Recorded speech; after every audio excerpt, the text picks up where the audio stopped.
Oh yeah, hello guys, welcome back to Slovenia once again. Welcome back to Europe. It's your first headlining tour. And how are you guys doing? How are you feeling to be a headliner, to play 90 minutes in front of your fans, only your music? Well, it has been really great. I think we have had really good crowds thus far, and of course, it's like we can now play maybe be more diverse sets. So we can, of course, we're playing a lot of stuff from the new album, but then we are just including also songs from our previous albums as well, and we have more time to kind of build up a proper set. So that's really nice. And of course, it's a bit more tiring to play 1.5 hours every night. So. It takes its toll, but yeah, it has been really great, and we have been kind of like surprised a bit, even like there has been really good crowds and a lot of people and good merch sales and everything. So I think it was the right decision to do. Yeah, and we have a very good package here. The support brands are very good, and we have a great atmosphere here in the bus and on this tour. So far everything's great. So you're here promoting new album which is called One for Sorrow, and for that album you signed with Century Media, more known metal label. And tell me, how are you satisfied with the success to your previous albums which were on the smaller label? Well, Candlelight is a smaller label, and they did what they could, and we got that far with them, and I think it was a good time to switch to a bigger label now, and I think everything works better now with Century Media. Of course, they have more power to push us everywhere, and More connections. yeah. And I don't know, the people at the Century Media are really nice, and it's kind of pleasure to work with them because they're very professional, and they've been kind of putting out a lot of promos. So we've been just doing loads of interviews, which is good of course. And I think we have made progress already with this album, and just like working with Century Media, I think we're getting a bit bigger and a bit known all the time. So I think it was definitely the right decision to go there. So do you think you will also get more often to tour to USA and so on, other countries which you haven't toured yet? Yeah, I think like we try to tour as much as possible, but of course it's difficult to kind of combine because we can't get a living out of playing the music yet. So you need to make sacrifices with your job and being away from your family and stuff like that. So we try to tour as much as possible, but then we have also normal life and limitation to that.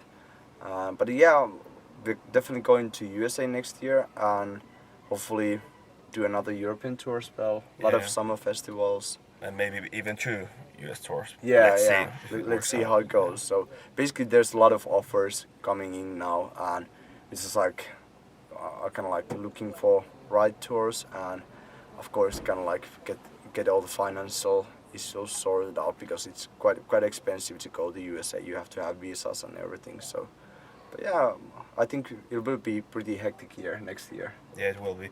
And there are some plans also to go to Asia, like to India, Japan, China, and Australia, places like that. It would be very nice to visit those places. Yeah, and we never been in Japan, or none of us have been there, even for vacation or anything. So it would be really good to go new places. It's always interesting and exciting to go, and different cultures. And yeah. What do you think that, okay, Japan was always open for metal music, but now China are open, India are open, even Singapore is open for metal music. What do you think is for these countries to get that bands can play in those countries? Yeah, it has changed a lot. I mean, like 10 years ago, no Finnish bands went to China or anything. India. Oh, yeah. But now we're getting offers from India. Like we have got offer many times, but unfortunately the timing has been a bit off, and we haven't been actually been able to do those tours or those shows. But yeah, I think it's like shows that metal music and metal scene. It's kind of like universal thing. People like same stuff, I think that's cool, and it's interesting for us to go get the opportunity to go some new places. Hmm. Okay, so recently you parted ways with your longtime guitar player Ville, and what are the reasons for him to leave the band? Was it because of touring obligations, family obligations, more responsibility for the band? Well, it was all in his statement, which is on our website. Basically, it was the work and the family that Yeah. there was just not enough time for the band anymore. Yeah. And he has a really demanding job, and it takes all his time. And now he has his first child coming, so that's why he couldn't attend this tour. So now it was the right time to do this decision, and Yeah. it wasn't easy for anyone, but basically it was the only thing we could do.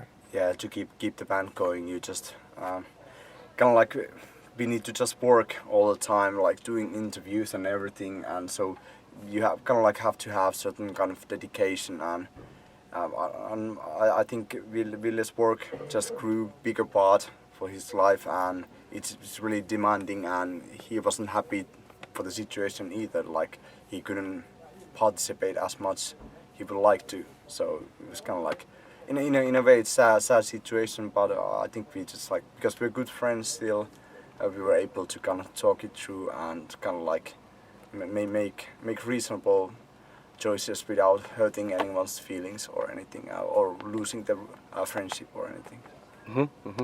Okay, let's have a word about lyrics on your albums. It seems like all lyrics are pretty dark, depressive, melancholic, and always sad. So is somehow this connected to the weather in Finland and shorter days, or is it some other reasons here?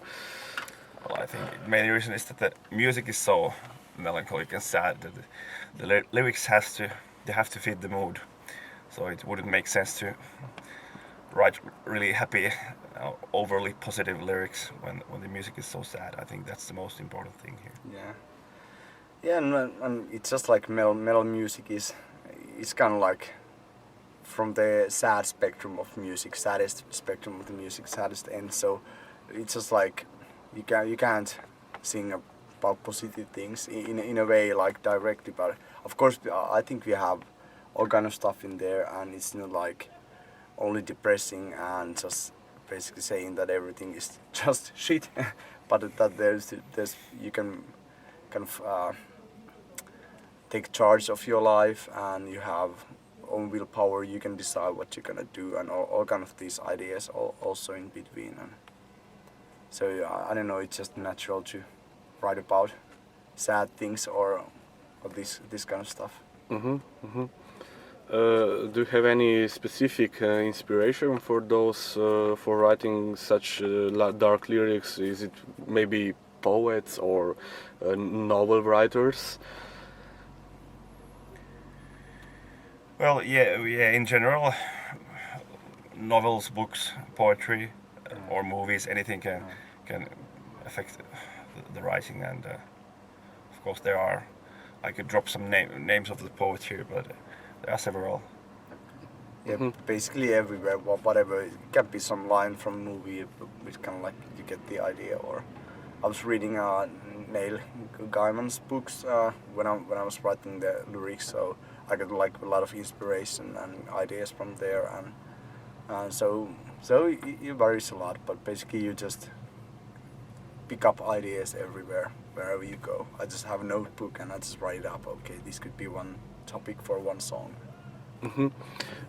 Can you describe your natural progression for this album comparing to your previous releases music-wise?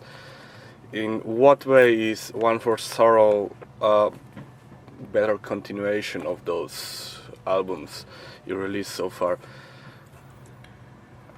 Well, I think the biggest change is that now Ville is singing all the clean vocals. And we don't need any guest vocalists anymore, and I think it brings a new dimension to our sound and gives more variety. And of course there are some new kind of songs which we haven't done before, like the last song One for Sorrow, which is something new. Insomnium ballad. Yeah. Or something like that. Yeah, it's a bit different. It's hard to kind of like see it yourself if you have developed or not, or Yeah. what are the main things. Like people just pick up different things from the music, and it depends if you play any instrument by yourself or if you're just listening music, and it's really hard to say. I think we just like we didn't have any bigger plan or any intention to do certain kind of songs. We just made song by song, and it just turned out how it turned out. So it's kind of like Yeah. it's difficult to kind of Mhm. plan everything beforehand, and you just need to trust on your instinct and listen to your heart and mind, and of course I think in this band we kind of like democratic. Even though I wrote a lot of stuff on the new album, all the other people always give comments, and I think it's really important to have proper feedback from people that you trust and you share kind of like the same vision with these people. So you kind of end up with better results when there's more people. Kind of you have to please 4 people, not only yourself by doing the music, but all the other people have to stay behind with what you're doing. So that's kind of interesting and important.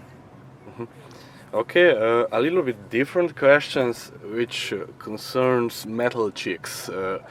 And, you know, a lot of girls which are listening to metal, are really putting on these Finnish metal guys that are, you know, all skinny and non-hairy and totally beautiful to them. So, what do you think? Are they here because of the music, or because just of the look of those guys? Well, in our case, It it can't must be the looks. Yeah, it must be the music. It has to be the music. We're kind of like getting bold and fat and I'm just miserable. Yeah. yeah. So Tough question. yeah, I I don't know. can't I say. hope the people come for the music, and I think in the metal scene that's the most the situation most often. So, but yeah, there's always girls and people just like they want to get the piece of like rock and roll stardom or whatever. Like in reality, this isn't so luxury way of living or anything. So it's quite often pretty miserable. Just like sit whole day at the backstage and do really nothing and having hangover, and so it's not that glamorous all the time. But yeah, I think in our case, like, well, like just talking with the fans after the shows, they really been kind of like into your music and know the lyrics, and so definitely they're probably coming for the music. Yeah, and I think we have quite a lot of female fans, and they really like the music. They are not like trying to pick on us or something like that. Yeah. They really like the music, and they focus on that. That's great. Okay. For conclusion, do you have any last messages for fan base? Well, if you haven't heard of us, you can just check us out on Facebook or MySpace and listen to music and watch the videos in YouTube. And it's like darker edge of melodic death metal, very Finnish sounding music. And please come to see us on shows. Hopefully we will do another European tour next year and come back to Slovenia as well. Okay, thank you. Thank you. Thank you.